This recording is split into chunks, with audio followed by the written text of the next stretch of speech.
জাতির উদ্দেশ্যে বক্তব্য প্রদান করেছেন। তারই প্রেক্ষিতে আজকে গণ অধিকার পরিষদের সংবাদ সম্মেলন। আমার পরে আমাদের সংগ্রামী সভাপতি জনাব নুরুল হক নূর বক্তব্য রাখবেন। আমরা গতকাল লক্ষ্য করলাম মাননীয় প্রধান উপদেষ্টা যে ঘোষণাপত্র পাঠ করলেন সেখানে মহান মুক্তিযুদ্ধের আগের এবং পরের ইতিহাস উল্লেখ করা হয়েছে।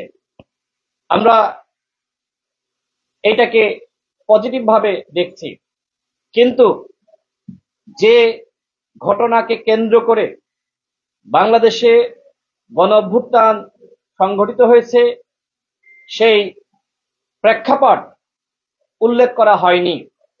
অর্থাৎ একটি একপাক্ষিক ঘোষণাপত্র জাতির সামনে হাজির করা হয়েছে। আমাদের দল গণ অধিকার পরিষদের পক্ষ থেকে আমরা গত ৩ আগস্ট সাংবাদিক সম্মেলন করে বলেছিলাম, যদি সরকার প্রকৃত ইতিহাস তুলে না ধরে একপাক্ষিক ইতিহাস জাতির সামনে হাজির করে তাহলে জুলাই ঘোষণাপত্র বর্জন করবে গণ অধিকার পরিষদ। এরপরে আমরা সরকারের প্রতিনিধি তাদের সাথেও যোগাযোগ করেছি। তারা বলেছেন আপনাদের যে দাবি সেটা আমরা যারা দায়িত্বপ্রাপ্ত ছিলেন তাদের কাছে পৌঁছে দিয়েছি। আমরা তারপরেও লক্ষ্য করলাম আমাদের যে দাবি ছিল সেটা উল্লেখ করা হয়নি। আমরা শুধুমাত্র কোটা সংস্কার আন্দোলনের কথাই বলি নাই, আমরা বলেছি নিরাপদ সড়ক আন্দোলন এবং মোদি বিরোধী আন্দোলন, শাপলা চত্বরে হত্যাকাণ্ড, আবরার ফাঁদ হত্যাকাণ্ড সহ যে আন্দোলনগুলো এদেশের তরুণদের মস্তিষ্কে বিপ্লবের বীজ বপন করেছে, সেই আন্দোলনগুলোর সঠিক ইতিহাস জুলাই ঘোষণাপত্রে থাকতে হবে। কিন্তু গতকাল আমরা সেটি লক্ষ্য করিনি। এই মুহূর্তে আমি আমাদের দলের লিখিত বক্তব্য আপনাদের সামনে পাঠ করছি। প্রিয় সাংবাদিক ভাইরা, জুলাই ঘোষণাপত্রে 16 নম্বর দফায় বলা হয়েছে সরকারি চাকরিতে বৈষম্যমূলক কোটা ব্যবস্থার বিলোপ ও দুর্নীতি প্রতিরোধে বৈষম্য বিরোধী ছাত্র আন্দোলন চলাকালে ইত্যাদি। এ বিষয়ে আমাদের মন্তব্য, 2024 সালে বৈষম্য বিরোধী ছাত্র আন্দোলন শুরু হয় 2018 সালের কোটা বাতিলের পরিপত্র পুনর্বহালের দাবিতে। 2018 সালের কোটা সংস্কার আন্দোলনের পরিপ্রেক্ষিতে প্রথম ও দ্বিতীয় শ্রেণীর চাকরিতে বাতিল হওয়া কোটার অংশ বিশেষ 30% হাইকোর্টের রায়ের মাধ্যমে ফিরে না আসলে নতুন ভাবে আন্দোলনের সূচনা হতো না।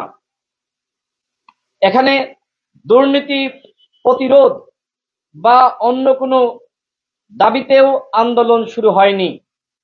অর্থাৎ গণ অভ্যুত্থানের প্রেক্ষাপট কোটা সংস্কার আন্দোলন, কিন্তু এই আন্দোলনের ইতিহাস বাদ দিয়ে মিথ্যা ইতিহাসের উপর জুলাই ঘোষণাপত্র প্রকাশ করা হয়েছে। এক্ষেত্রে গণ অধিকার পরিষদ ও ছাত্র অধিকার পরিষদের 2018 সাল থেকে 2024 সাল পর্যন্ত ধারাবাহিক লড়াই সংগ্রামের ইতিহাস বাদ দিতে পরিকল্পিতভাবেই জুলাই ঘোষণাপত্রে ইতিহাস বিকৃত করা হয়েছে। ইতিহাস বিকৃত করা বড় ধরনের অপরাধ। জুলাই ঘোষণাপত্রের এই ইতিহাস আগামী প্রজন্মকে মিথ্যা ইতিহাস শেখাবে। ঠিক যেভাবে 71 নিয়ে আমাদের মিথ্যা ইতিহাস শেখানো হয়েছে, ঠিক একইভাবে এই জুলাই নিয়েও এই যে মিথ্যা ইতিহাসের চর্চা শুরু হলো। তাহলে আওয়ামী লীগের তৈরি ইতিহাস বা ন্যারেটিভ এবং অন্তর্বর্তীকালীন সরকারের ইতিহাস, সেটির মধ্যে পার্থক্য কোথায় থাকলো? প্রিয় সাংবাদিক ভাইয়েরা, প্রিয় দেশবাসী, জুলাই ঘোষণাপত্রের 17 নম্বর দফায় বলা হয়েছে, আওয়ামী ফ্যাসিবাদী বাহিনী রাজপথে নারী শিশু সহ প্রায় 1000 মানুষকে নির্বিচারে গুলি করে হত্যা করেছে। কিন্তু আমরা লক্ষ্য করলাম জাতিসংঘের যে প্রতিবেদন, সেখানে উল্লেখ করা হয়েছে জুলাই বিপ্লবে শহীদের সংখ্যা 1400-এর অধিক, এবং সরকারি যে গেজেট প্রকাশ করা হয়েছে সেখানে উল্লেখ করা হয়েছে শহীদের সংখ্যা 836 জন। আগে উল্লেখ করা হয়েছিল 844 জন, পরবর্তীতে 8 জনকে বাদ দেওয়া হয়েছে। তাহলে কি আমরা সেই মুক্তিযুদ্ধের ইতিহাসের শহীদের সংখ্যার মতো জুলাইয়ের শহীদের সংখ্যা নিয়েও রাজনীতি করব? কেন 6 জন শহীদের লাশ 1 বছর ধরে ঢাকা মেডিকেলে পড়ে থাকে? কেন যাদেরকে গণকবর দেওয়া হয়েছে এখনো পর্যন্ত সেই বেওয়ারিশ লাশ কার আমরা জানতে পারলাম না? শহীদের সংখ্যা নিয়ে এই ধরনের বিভ্রান্তিকর বক্তব্য জুলাই ঘোষণাপত্রে কোনোভাবেই থাকতে পারে না। সেখানে আরো উল্লেখ করা হয়েছে প্রায় শব্দটি। শহীদ তো প্রায় হতে পারে না, শহীদের সংখ্যা স্পষ্ট হতে হবে। 1 বছরেও সরকার সেই সংখ্যা স্পষ্ট করতে পারেনি। জুলাই ঘোষণাপত্রে শহীদের সংখ্যা নিয়ে এক ধরনের তামাশা করা হয়েছে।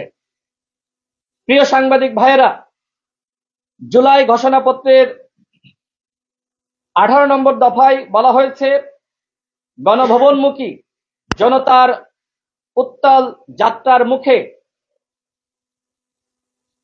ফ্যাসিস্ট শেখ হাসিনা 5 আগস্ট 2024 তারিখে পদত্যাগ করে দেশ ছেড়ে পালিয়ে যেতে বাধ্য হয়। হাসিনা কি সত্যিই দেশ ছেড়ে পালিয়ে গিয়েছে?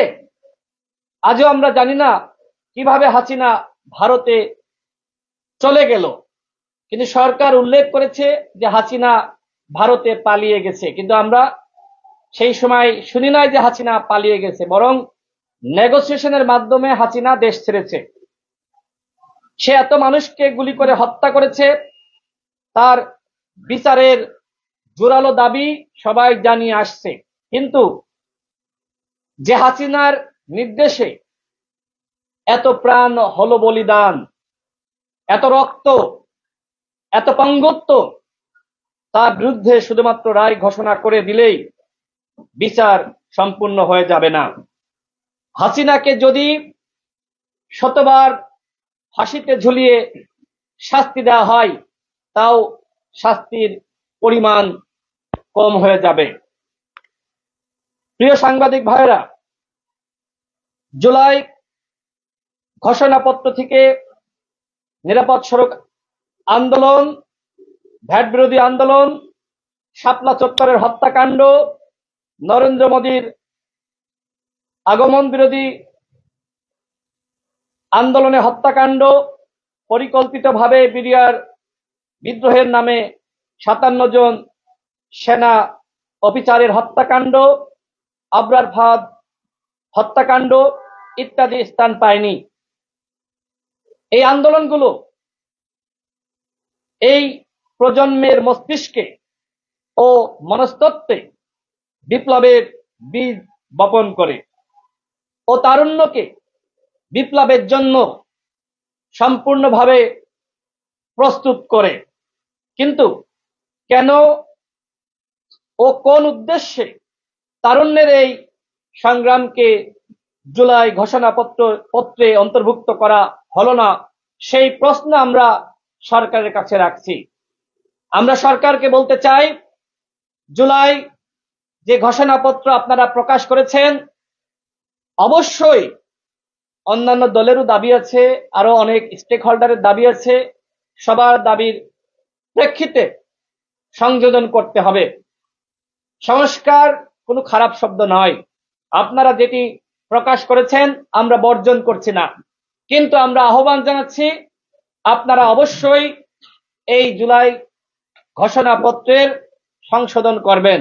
গতকাল অনুষ্ঠানে যাওয়ার জন্য সরকারের উচ্চ পর্যায় থেকে আমাদেরকে আহ্বান করা হয়েছিল যে আপনারা আসেন, যদি আপনাদের কোনো দাবি থাকে সেটি আপনারা জানাবেন এবং তারা সেটি পরবর্তীতে পর্যালোচনা করবেন।